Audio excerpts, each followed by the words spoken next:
What is going on YouTube? And I am back today with a video on fletching my arrows. So maybe you could follow along. I'm excited about this arrow build, so I wanted to show you that have an interest in possibly fletching your own or looking for a new configuration. So as you guys probably know, I'm a Western big game hunter, although I am going out of the country this year and gonna go hunt some not native species to Nevada or the West Coast in general, or America in that case. But what this arrow is primarily built for is the Western big game. So, think mule deer, elk, I mean really anything in the United States this arrow will work for.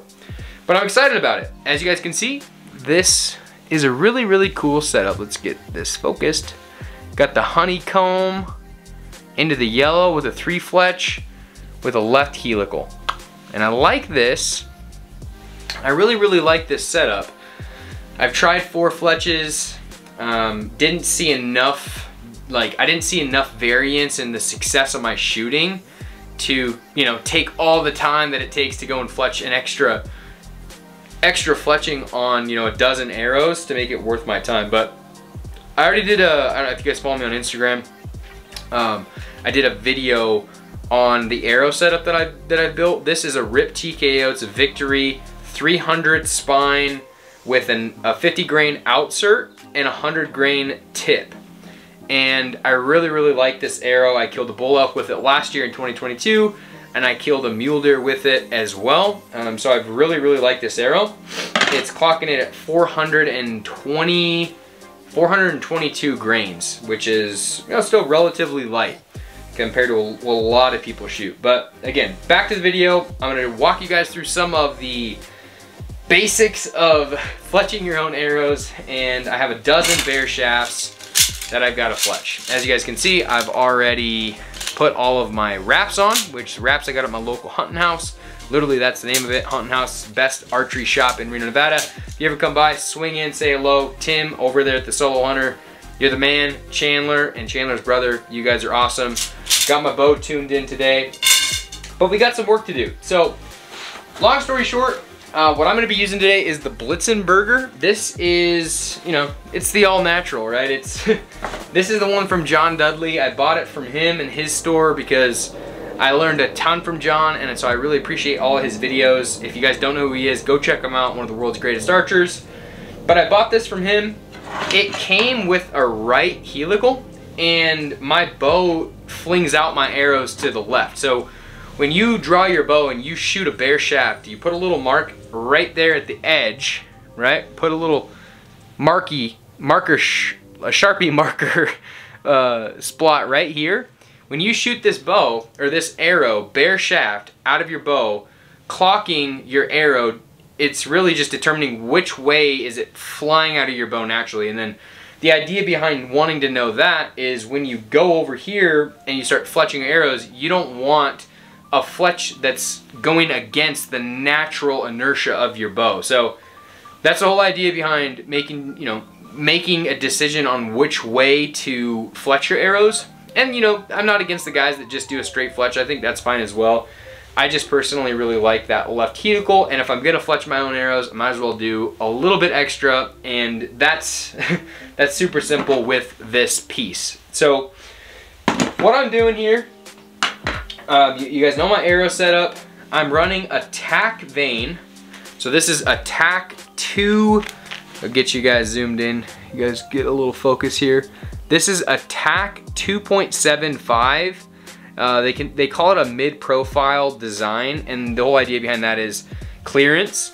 And I really have found a ton of success with these particular vanes. I've tried the AAEs, I've tried the Q2s, I've tried a bunch of different kind of vanes, but these ones have been my favorite. They're a little bit stiffer, and I've just found a lot of success with them. So I'm gonna stick with them, like how they fly out of my bow. So I'm gonna be using those. I'm gonna be using the left helical. With that, you need a primer pen. So these vanes particular, some vanes you need them, some vanes you don't. These Tac vanes, you do need primer pen, so I'm gonna be using that. And then for the glue, I'm gonna be using the Tac glue, which I left over here, so hold on. So I'm gonna be using just the Tac glue. So all is good. It took me like 25 minutes to get my arrow aligned, which I'm gonna come in here and zoom in and see if I can do that for you guys. But really, when you're doing this job, you want this metal clamp, the vane is in the metal clamp, you want your vane to adhere directly onto the arrow. And so you have these two set bolts. It's just two Allens, if you guys can see them. There's an Allen there and there's an Allen there.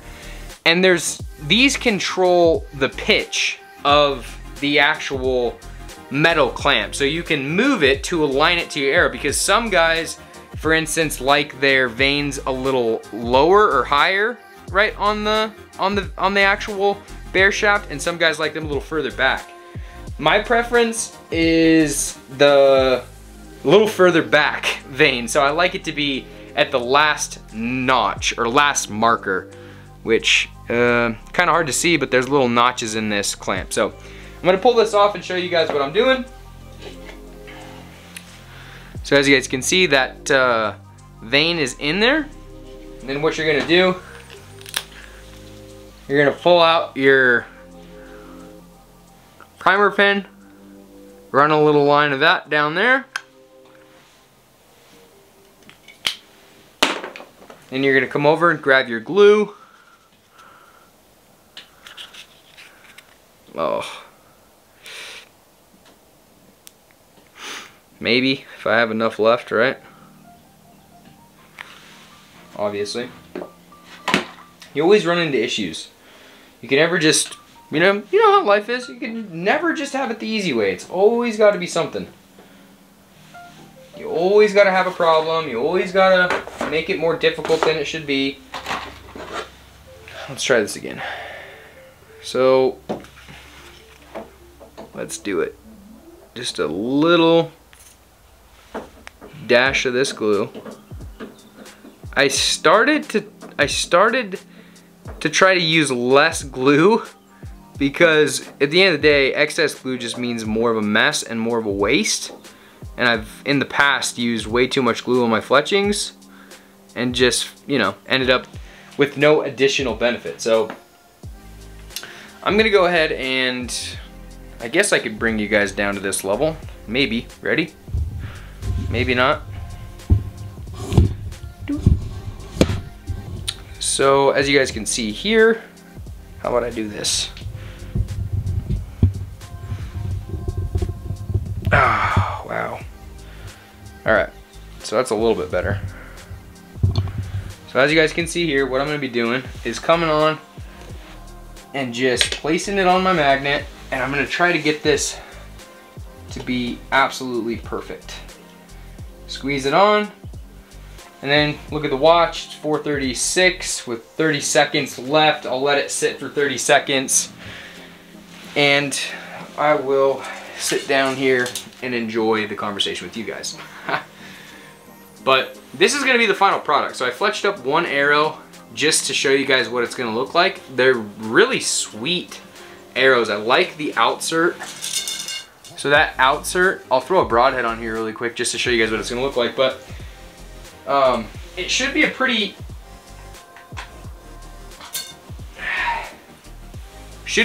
hard-hitting arrow, and it should be a pretty fast arrow, because I'm not too heavy to where it's going to slow my velocity way down at like 50, 60, 70 yards. And I have a really good FOC. I'm at like 13.5%, so it's close to 14% FOC on this arrow. So that's front of center, by the way, if you guys don't know that. Which is really good. I guess an ideal arrow is like 15% FOC. I'm shooting a 27.5-inch draw, and my bow is shooting right at 300 feet per second now that I went a little bit heavier on my arrow. So I'm up 22 grains on my arrow, and it brought my feet per second speed from like 314, 315 down to 300. So still pretty good if you ask me. But let's see if I can show you guys this, I guess. Look at that. That's a QAD. Really, I'm excited.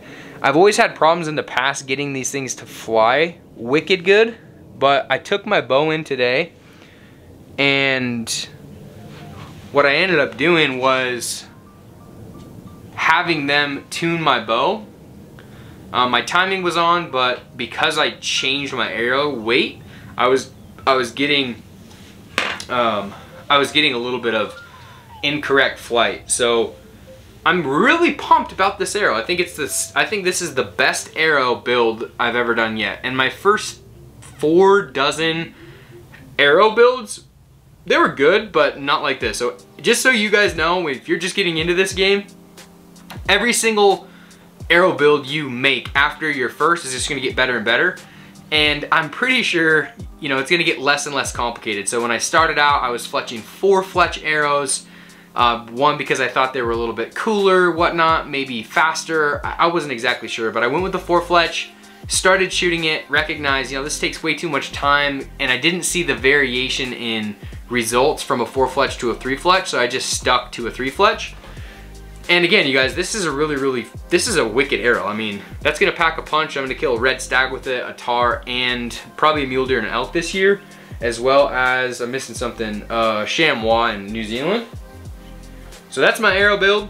Let's go back to this. Let's see what has taken place. So I don't like it to sit too long inside of the clamp, simply for the fact that sometimes it'll get glue in the clamp and it will actually pull the fletching back off. So I always take a little piece of paper and clean it back up, just for my next fletching. And then all we're gonna do here, I'm gonna bring this up to your guys' level. All we're gonna do here on the Blitzenberger, there's a little tiny set nut on the back. You just twist it, and it clicks into place. You're just gonna fletch your next arrow, or flex your next vein. So boom, take that. Let's put it back in the.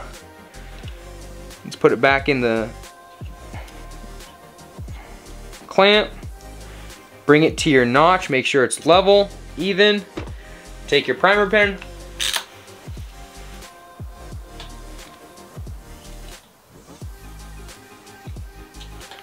Prime it. Take your glue.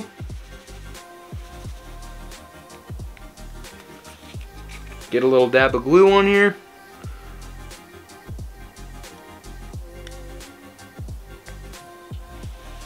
Come on. There we go.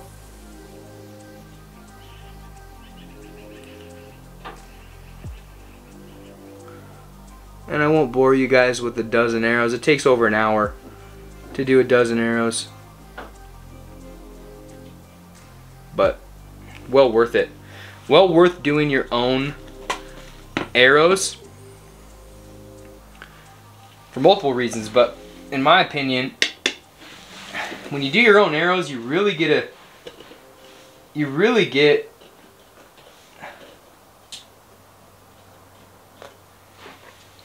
exactly what you want, if that makes sense. So you don't have, you're not having to go back and forth or worry about the deviation and what somebody else did for you. So I like doing my own arrows, and there's something pleasing about doing them. This is the same exact arrow build. So the only difference is I have 5 grains less weight in the rear of this arrow because it doesn't have a wrap. The same exact tack fletching, just in white. So it's a 2.75 inch tack vein with a left helical.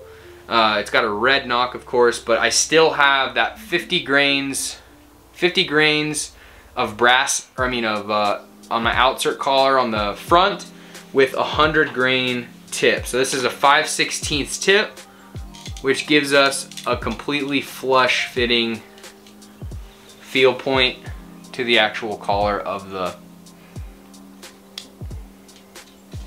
arrow. So pretty excited about this setup. I mean, genuinely really excited about this setup. I think they're really, really good looking arrows. I like, you know, how they turned out.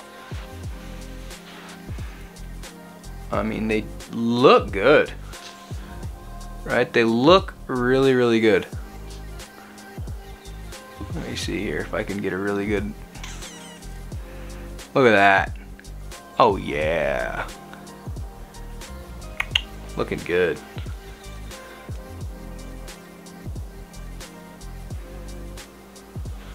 Let me see here.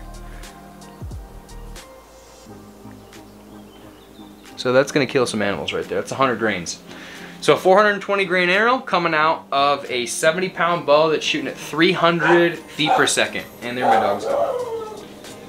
So for what it matters, you guys, I'm not gonna bore you with the rest of this, but if you have any questions about fletching your own arrows, you want to know where you can buy a lot of this stuff, shoot me a message, leave me a comment below. I know that, you know, I'm posting more and more about different things that I'm doing on a daily basis with my hunting setup. If you're a Western big game hunter, reach out to me. I'd love to connect with you, especially if you're in Idaho, Utah, Oregon. Where else am I missing? I mean, New Mexico, Arizona, all those states I have an interest in hunting in. So let me know and we can connect. And before I let you guys go, I'll show you what kind of hunts we're going on. So that's an well, that's not an over the counter. That's a draw Nevada bull. He wasn't huge, but it was my first ever archery elk, which was pretty rad. So it's my archery bull, and that's a archery Nevada mule deer. So he was 30.5-inch G2s. So I don't know, it doesn't look like it here sitting down, but you got to understand that that thing is 30 inches. That table, you know, is 30 inches. So he was 23 inches or something like that wide, 30 inches tall. Pretty cool. So for what it matters, you guys, I will let you guys go. This is my arrow setup. As you guys know, we're gonna let this go for another 30 seconds, and then we are going to ideally get all the rest of these done today. That way tomorrow I can take you guys out and I can shoot those arrows. Hopefully, in a perfect world, this broadhead is going to tune and shoot directly in the same exact place as this field point. If my bow is dialed, which I have a feeling it's pretty damn close to being dialed, then that's gonna be really good news. And I mean, hell, you guys are gonna get to see how good and wicked these arrows are. So for what it means, you guys, hope you're doing well. Hope you guys liked the video. Like and subscribe. I'll be coming out with more and more of this stuff with different arrow builds, and hopefully you guys got some value out of this. But talk to you on the next one.